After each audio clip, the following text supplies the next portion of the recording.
So you're going to share your name and your go-to fruit. And my name is Lily, and pronouns if you'd like. I'm she, her, and grapefruit is like my favorite. It is my favorite, like grapefruit all day, every day. But red ones, not those like sour, shitty, like pale ones. No.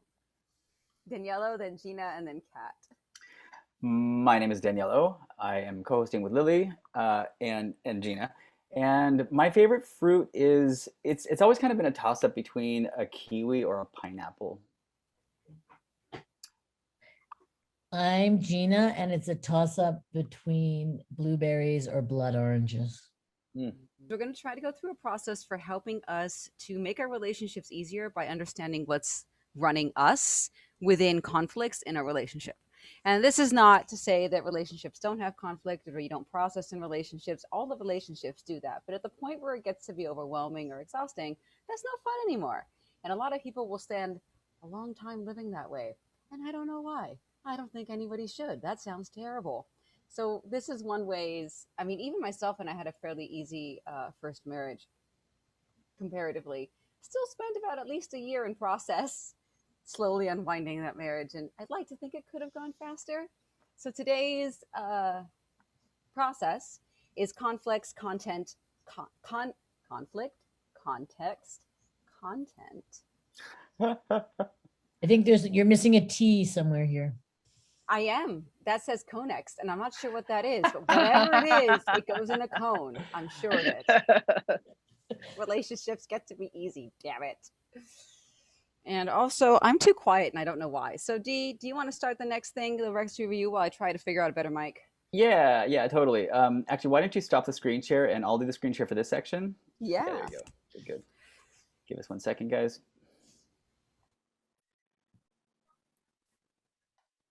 Okay, and here we go. That should be it. Cool. So quick review for last week. This would be helpful for you if you weren't here, but we're just going to go real quickly through this. So we had this idea of processing, particularly in the context of non-monogamy and polyamory. There's often this kind of a cultural expectation that you're going to be processing a lot and having a lot of conversations. So we kind of want to demystify that and pull that and really kind of just own it for what it is. Refining and rectifying, or clarifying and correcting. Processing does not have to be a bad thing, like we're processing, right? Relationships are hard and we have to work on them is a terrible affirmation. So what we started with last week is this idea that life can be hard, but my relationships get to be easy. So again, relationships are hard and we have to work on them. Terrible affirmation. The reframe, life can be hard, but my relationships get to be easy, is a much better affirmation, don't you think? What it does is it shifts the focus of the process or the work from the amorphous construct called the relationship, this thing that kind of exists between the two of you or the three of you or the four of you or the many of you, and it reorients, it refocuses it onto the self, which is the one tangible thing you can work on. And relationships are the context, me and we, our experiences are the content. Okay, so I thought to add this kind of last minute because I realized that there was parts of this conversation that do get a little theoretical or conceptual or heady. So to help you understand what this idea of context versus content is, I'm going to go through each one. So we have context. We're going to call this sort of the world, society, relationships, the issues. It's the framework, if you will. What you can do with that is you can change your relationship to it. You can shift your interpretation of it. You can stay. If it's particularly good, you might want to stay. If it's really shitty, you might want to leave it. You can do that. Or you can change your proximity to it. You can choose to have somebody as a lover and not a partner. Also, this is a note that Lily added. Sometimes context can have an enormous and profound impact or effect on the conflict if you're having conflict. The context of the outside world surrounding the relationship. I'll give you one really good and easy example that we can all identify with, which is this global pandemic. It's having an enormous impact on a lot of the things that we have going on. So in a relationship where I'm the content and I'm bringing my emotions, my well-being, any of those things, like for the last year, I've had COVID kind of hanging out over my shoulder, influencing a lot of who I am and being right now, right? And then the content is me, it's you, it's they, it's them, particularly in in thruples and larger polycules. There's more of them than there is just a me and you dynamic. Um, You can accept yourself, them, or the other. This is what, again, what you can do with content. You can work on yourself. Now, this is a process that can be fast or slow, but it's not authentically immediate. By that, I mean, um, if something comes up in conflict and I am the agent that I get to work on, or bring responsibility or onus or awareness, I might be able to like get that really fast, because sometimes if you have conflict with a partner, that processing can take a few days, and you're both grumpy, and then you finally come out of it and you're cool. Or you can bring like really look at yourself and figure that thing out pretty quick, and then come to that kind of resolution. But again, this idea that like you can flip a switch, and you're like, no, I'm fine. If you're saying that, it's probably not authentic. You can hold space for content, and again, all these are options. You can accept yourself or not accept yourself. You can hold space for the other, or you could choose to not hold space for the other. And you can also you cannot work on them. I just want to be really clear about that. Each member can agree to take processing or work on. You can establish accountability, and you can establish agreements. But if there's work on their end, they get to work on that. And it works out really well if you both acknowledge that there is some kind of processing or work that you're both going to do that ends up feeling a lot more even and fair and feels good. So that's kind of a quick recap. I know I blasted through that really fast because today is a very kind of Long. It's a long, fun process. So let's do the classic and amazing. Get yourself a pen and a paper. You can also type it for all that matters to me, but you need something to write with. Today's process is probably going to be long. I'm really hoping we get through it enough time to have a breakout room, but we'll see what happens because it's multi-steps. So a lot of it is going to be self-processing, and then at the end, we're going to have we'll have the breakout rooms, and you guys can process together. And then for every one of the pieces of the process, we will welcome anyone who wants to volunteer their process, and we'll help coach you and work through it. And we invite everybody else to help us coach each other and work through it, because as we have established, this group is brilliant, and we can all use each other. And we should all use each other. That could be dirty. So we're going to use you. Oh, Adrian, do you want me to use you? Okay, here we go. We're going to follow the conflict and establish the context so that we can get a look at our content, at the stuff that is driving us, like, a car. And oh wait, if you're pulling up the deck, don't go ahead of us, my dear friends. Please don't go ahead of us if you're pulling up the deck, because that's going to ruin the fun. So I want you to consider a conflict you have had with a partner, currently, or partners, of course, currently or in the past. One that is unresolved. Dee, can you share it with everybody, please? Because you have it up. One that's unresolved would be nice, but if it's not unresolved, that's totally fine too. I did this process, of course, and I did it with something that's pretty much resolved, but it still gave me some better insight into the content, the me that I was bringing to the conflict and the context at the time. So go ahead and take that consideration. I'll give you guys about a minute, and I will time it, which is always overwhelming because we just want to start talking as fast as we can. A 1 minute timer to go consider the conflict. So that's going. Consider one that you would like to work with. Actually, wait, before we start, I request that it is not something that is deeply traumatic, because that is above our pay grade. So there are certain like deeply traumatic things, sexual molestation, for example, that we are not qualified to work with. So I just would ask that it be something kind of, deep, but not like 5-year-old sexual abuse kind of deep. I just want to Also, put that yeah, out there. something that's like, maybe recent past, so that it's really fresh in your mind, but maybe you're not in it right now, because that can feel a little difficult to have kind of a 2020 vision on. Yeah. It's going to be fine if you're in it right now, too. Yeah, just some possibilities for you. Yeah, possibilities. All right, start to think of one, and after 1 minute, I'll have you start writing stuff down. Now it's time to write. Name the conflict and try to express as much of it as you can. You guys have about 3 minutes to do so. Where were you, or are you? When was it? Who were you with? What were you experiencing? What were you saying or doing? What were they saying or doing? Just go ahead and like get into the conflict. That's part of the part of the exercise. So go there.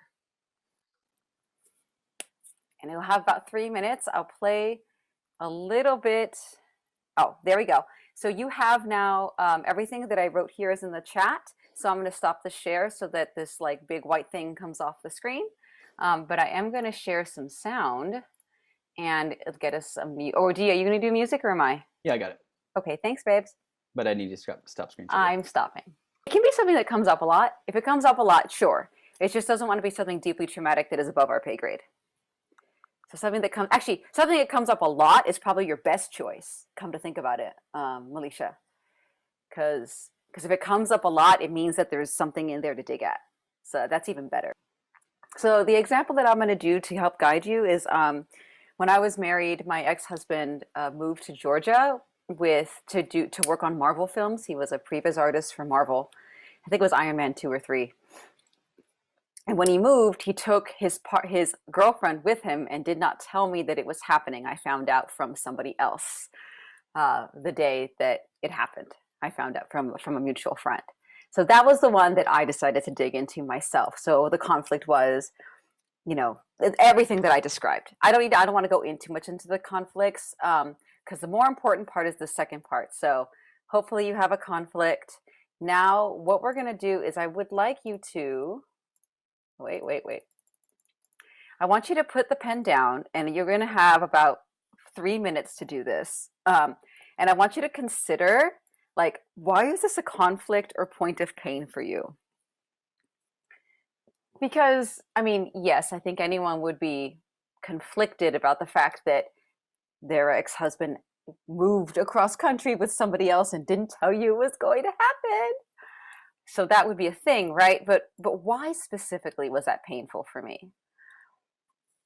Put the pen down, just like take it out of your hands, unless you're someone who processes by writing, in which case keep the pen if you would like, but this is permission to put it down so you can process if you're that kind of person. In other words, what does this bring up for you? What emotions do you feel? If you can't figure that out, where do you feel it in your body? I remember when I found this out about my ex-husband, I felt it in my throat. It was like a choking feeling and kind of like this shot between my breastplate, like this kind of like, wait, what? It's kind of like a sonic boom. If you want to go this far, you can remember the first time you felt something like this feeling. You don't have to do that. Don't force it, but try. And go ahead and take about, I would say, 2 minutes to consider this. So Dee, go put a song for about 2 minutes. Don't start writing it yet, but that's fine. You can just think for about 2 minutes. So you'll think for 2 minutes, and 2 minutes in, then I'll say write for 3 minutes. So you'll have a total of 5. Go ahead and stop the screen share. Oh yeah, that's smart. That's fantastic that you guys are kind of in this muck. Did anyone get stuck and they weren't able to answer the questions? Or just was like confused about how to answer? In what way? Any moment of stuckness or like I'm not sure what to say or what's coming up for me is a really interesting point to be at. If you're stuck, that's great. It means that there's something there to jiggle out, you know? And so if you get stuck in the process, that is totally okay. You get to look at that as well. It's not a bad thing. It's just where you're at, particularly if it's one that hits really close to home. We're going to go to the next part of the process now, unless anyone has a question they want to ask. Doesn't seem it. Okay. So, next part. Now, what you want to identify is the point of pain. What is the potential outcome of the conflict? What are you afraid might happen? And what might it cost you? What could it cost your partner? What price are you afraid to pay? If the conflict continues, or if it's like really digging at you, like where are you afraid it's going to happen? So in my example, which I'll give really quick, it was when my ex-husband, like I said, moved across the country, and then his partner was going to join him without my knowledge or consent. And I think what it cost me at the time, or what the price was it was the cost of my marriage. I was afraid at the time of admitting that we were done, because we were. I knew it. That Christmas, I knew we were done. I think that at the time, it would cost him saving face, being honest with me. He didn't like hurting people, so it was just easier for him to not do that. So the cost to him would have been my pain. Um, so those are some of the things that I processed when I thought about this moment. I was afraid of paying the cost of loneliness because as I thought about it, I realized I wasn't looking at what was really happening with us and not being honest about it. So this is the next point of questionings. You've got about 3 minutes to write this down. We can start the music again. What would it cost you? What would it cost your partner? What is the outcome of the conflict? What are you afraid of? And what prices are you afraid to pay? Don't have to answer all the questions to get it. It's just they're all different ways of attacking the same concept. We've got 3 minutes. And stop the screen share again. I will. Cool. I'm really smart. Thanks, everybody. I hope you guys got to some places. Okay, do I have any shares? What is the potential outcome of your of this conflict? What might it cost you? What is the point of pain? What would it cost your partner?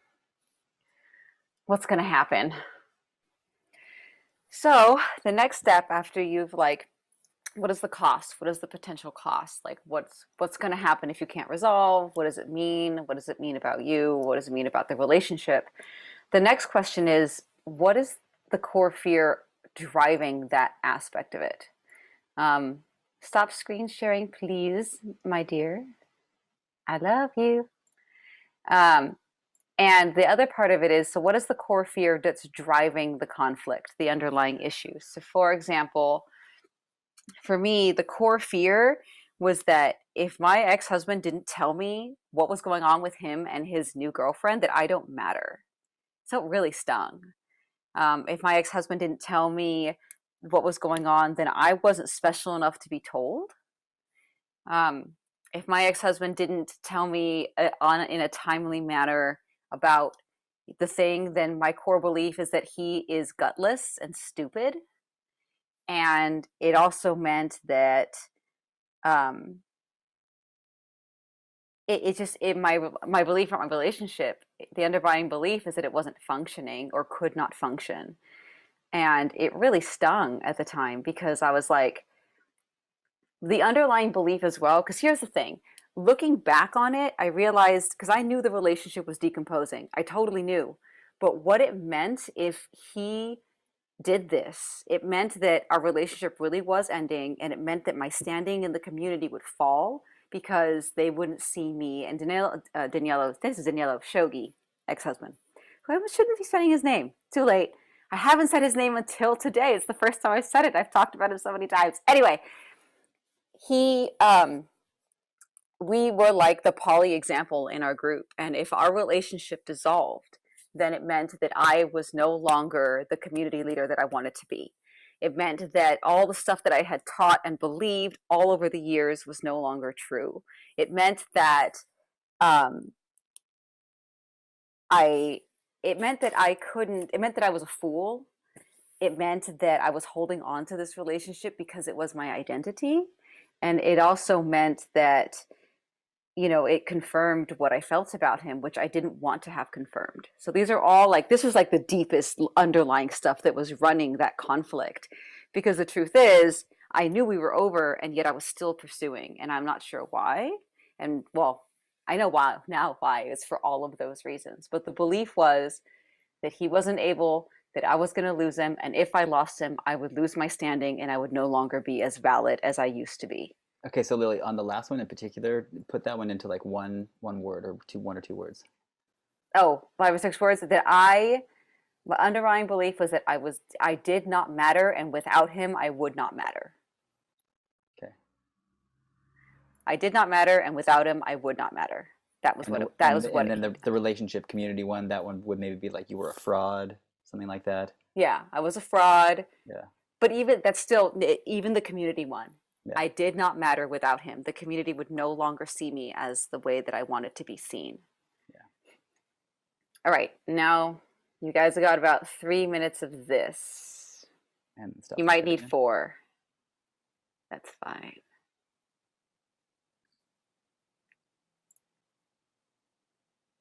Oh, stopping share. 4 minutes. Here we go. Thank you. This is the perfect time, I think, because I do want to give you a breakout room because a lot of people haven't had a chance to speak, and that's just not fair. So I think we should go to a breakout room now, even if it's short. And you can share either your blockages or what you came to, or that is a great song. I love that song too. Daniela has DJ'd it so many times when we're all totally sober at like, 6 in the morning. Completely Very, sober. very sober. Like at our part, like that's where we've Been been. DJing it for years, totally sober. Yeah, totally, totally sober. Um, so Gina, if you could put us into breakout rooms, we'll be there 10, 15 minutes, and go ahead and just process what you guys have written with each other. Like, what did you realize about yourself? Where'd you get stuck? Are you stuck? Get some help from everybody if you're stuck. Because really the idea here is to get to 5 or 6 words. You really want to distill it to like some deep sense of like, oh, I don't want people to think this of me, or I think that I'm this and this will validate it. You just distill it. The more you distill, the better it is. Like when I flipped the script around my worthiness or lack of worthiness, then I was able to, it didn't like, I don't know, it just happened. Like I had a talent for if I was in a room, if I walked into a room of 100 men and I was blindfolded, I would have headed straight for the really handsome, talented community leader who's completely emotionally unavailable because I kept trying to find validation to show that I wasn't valid. It was a talent. I'm telling you, it was a talent. And when I undid that, when I found that inside of me and affirmed new beliefs, and it took years, I stopped finding them. I just stopped. It was out of nowhere. That's literally the claim that I'm making, which is hard to make because I'm basically telling you to believe in fucking magic. Like, really? But I'm asking you to believe that if you can flip your script on this core belief that you are not worthy, that the community won't look up to you anymore, that you have to fix it or your life is going to fall apart, that you did it wrong and you need to fix it. If you can flip that belief like magic, things will get easier. That's my claim. I have no scientific proof. This is all anecdotal. So what's your new belief around whatever distillation that would serve you in your life? What's the flip of that script? Whatever the belief is, the core belief that's driving it. And please say it out loud or everyone put it in the chat. Wait, so what's your example of how you flipped it, Lily? Yeah, and stop So the screen share, Lil. Sure. So the way my example for how I flipped it was I am not self-sufficient. Without my ex-husband, I will not function. I can't do it on my own. I need to be codependent. So my flip was I am financially stable. I am self-sufficient. I don't need anybody else to be full and to be respected and to be worthy. That was my flip. It took like a year, but it worked. He knows it worked. He watched me. I've like rebirthed myself. It was great. Oh yeah, and she definitely said, she verbalized out loud at that time, like, I don't think I can support myself on my salary. And she clearly proved afterwards that she could. I am Also, the thing that I do want to add to this, and it's important. Sometimes the leap from what your current core belief is Ooh, this is important. to flipping the script, it's too far of a leap. Like you can say it out loud, but your subconscious, it knows when you're bullshitting. You can't trick your subconscious. So you might flip it maybe 180 degrees, or sorry, 90 degrees. It's basically come up with a flip that feels accessible. And the funny example I'll give is there's a spiritual teacher I used to follow. He, like when he was really getting into this whole thing, he used to put post-it notes on his computer that said, "Be kind." And it was a note to self while he was answering emails. And he would get really stupid emails. And so he was like, "Be kind." And that just wasn't where he was at the time. And so he had to change his post-it note to "Don't be an asshole." So that felt accessible. That was him flipping the script for where he was at then. So make it work for where you're at now. And sometimes the flip is you kind of